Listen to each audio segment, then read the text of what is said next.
Hey, what's up guys? Bitcoin continues to make new all-time highs. It breaks $24,000. Hell yeah! In this video, I will explain why we will see higher prices in the near future. Then we will take a look at the new interesting cryptocurrency index fund and I will analyze it if it's worth buying it. If you look at the Bitcoin price, Bitcoin just broke $24,000 a coin, despite all the KYC and AML potential regulations. I think it might put a lot of pressure on cryptocurrency exchanges since these new regulations are not really enforceable. They want to know my hosted wallet address? Not a problem. I will give them my public addresses of my hosted wallet. But then guess what? I will still send funds from that hosted wallet to another hosted wallet. And what they going to do? They won't do shit. Laws and regulations only as good as its enforcement. You are all must be familiar with S&P 500. S&P 500 is a market capitalization weighted index of 500 largest publicly traded companies in the United States. Now we have a similar financial instrument in cryptocurrency space. Bitwise 10 Crypto Index Fund trades under the symbol BITW. It's another great way to get exposure to cryptocurrency volatility if for some reason you cannot or you do not want to buy real Bitcoin. BITW is a weighted index. It gives to the first place Bitcoin 77% exposure. Second place Ethereum gets 12.5% exposure. And third place XRP gets 4.8% exposure. And the exposure drastically decreases from there. Also, it's being rebalanced every month.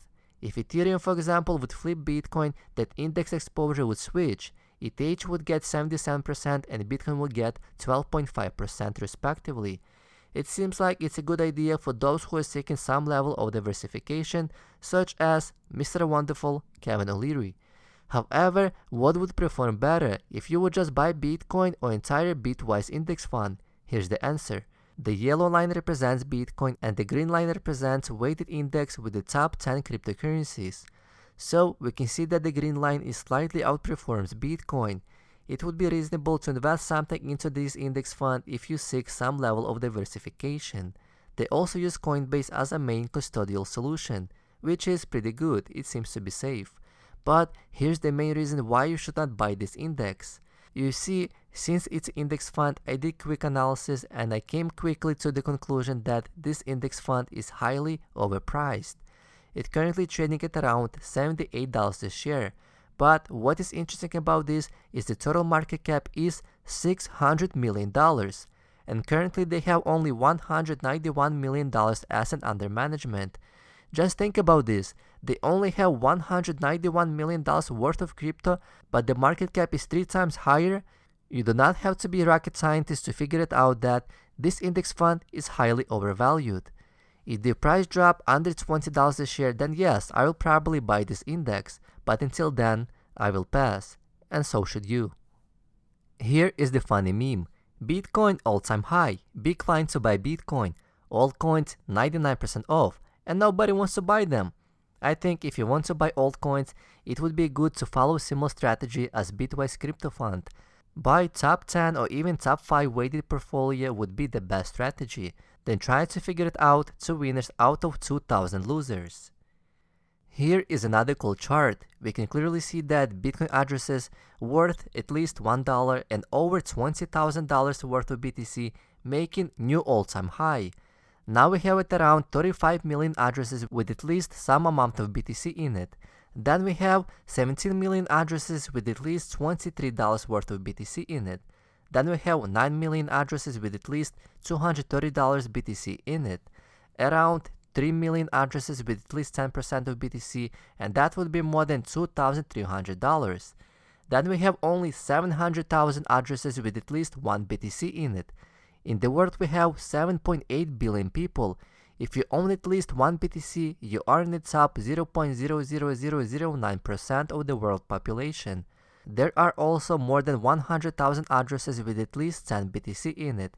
What is very interesting about this that all these BTC addresses combined making new all-time highs. Here is another fun fact. We spent 0 days about $20,000 from the creation of Bitcoin until 2019. This chart was created yesterday and a bit outdated. We surpassed $20,000 on November 16th, so now we are officially spent 3 days above $20,000. Not bad at all. Now let's take a look at this fun chart. This is what would happen if you would invest only $1 into gold versus $1 into Bitcoin 11.2 years ago. If you would invest into gold, your $1 would barely turn into $2. But if you would invest $1 into Bitcoin 11.2 years ago, now you would have 30 million bucks. Wow, just $1? I wish I knew about Bitcoin back then. I had a couple of bucks when I was in high school.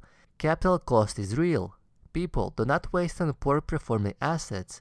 Roll Paul just had a great interview with Winklevoss twins where they discussed further institutional money inflow into Bitcoin and their potential Bitcoin price target in foreseeable future. So let's take a look. Yeah, I mean, even look at the central banks are stocking up on gold. They say everything's fine, QE infinity, no big deal, like this is normal. But don't really listen to what they say. Look at what they do and how they act. They are stocking up on gold because they understand what they're doing and they understand the problem they're creating with the money printing. And one day, not too far from now, that's going to be central banks stocking up on Bitcoin. Just like Michael Saylor and MicroStrategy, just like Jack Dorsey and Square, every company, multinational or whatever, public traded, every large company is going to need their treasury invested in Bitcoin. It will be irresponsible not to.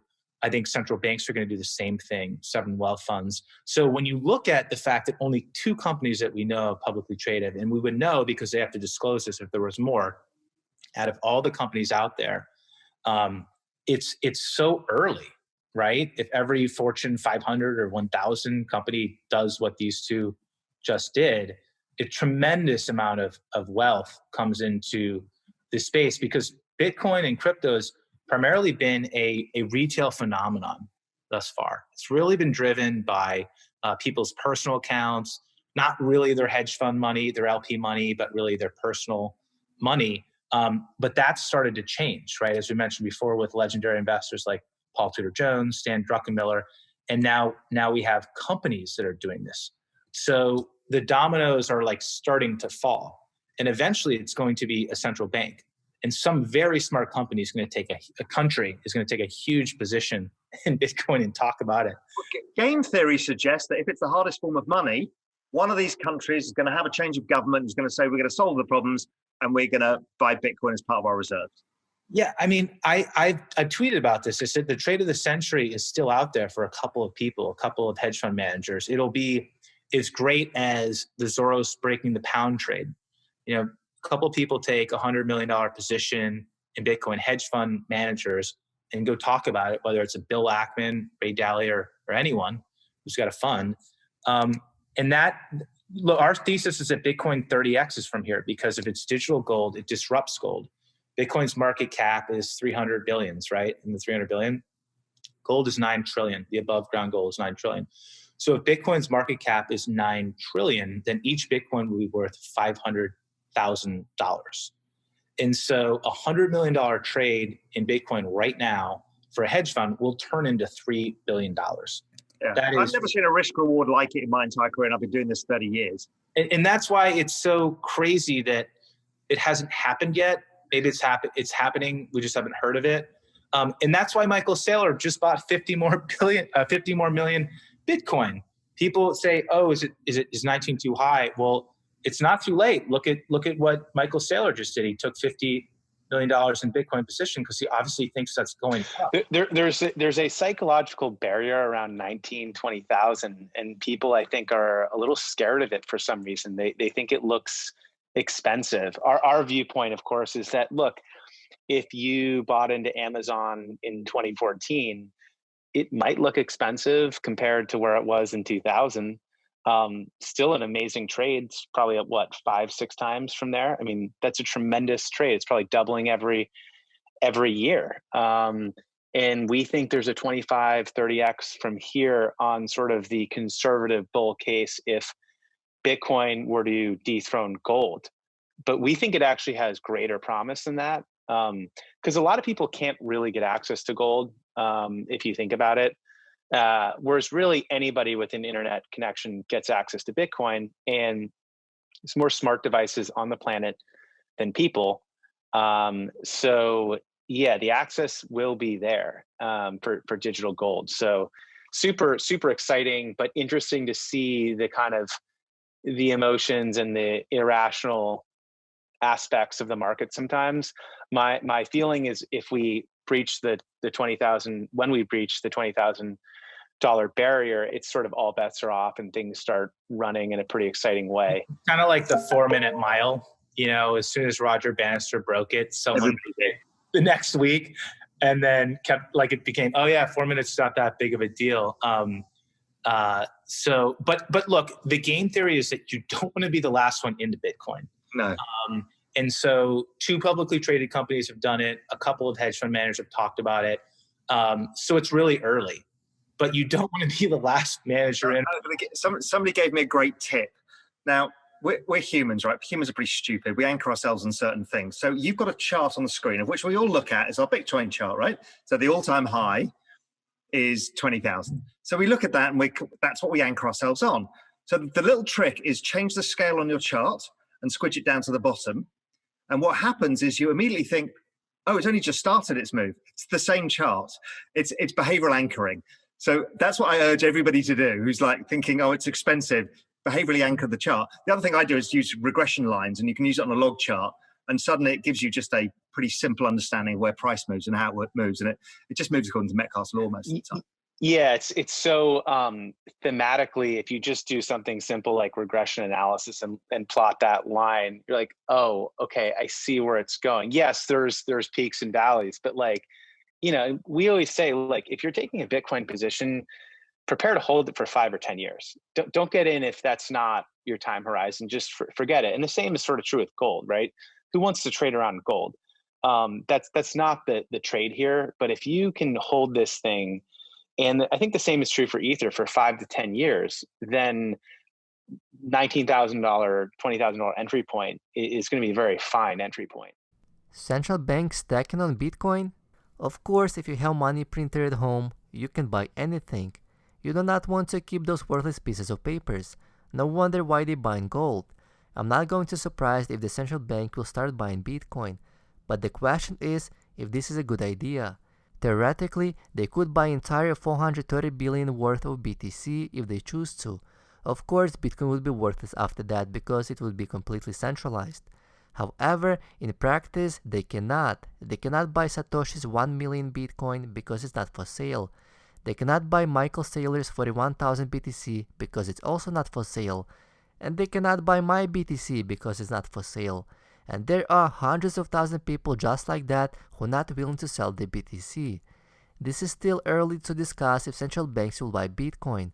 Right now we have institutions, high net worth individuals, and number of companies buying up Bitcoin. When Bitcoin will be tens of trillions of dollars of market cap, then maybe central banks can buy a couple of $100 million in Bitcoin. So, let me know, what do you guys think? Will central banks buy Bitcoin? Leave your thoughts in the comment section below, smash that like button, and subscribe for more videos.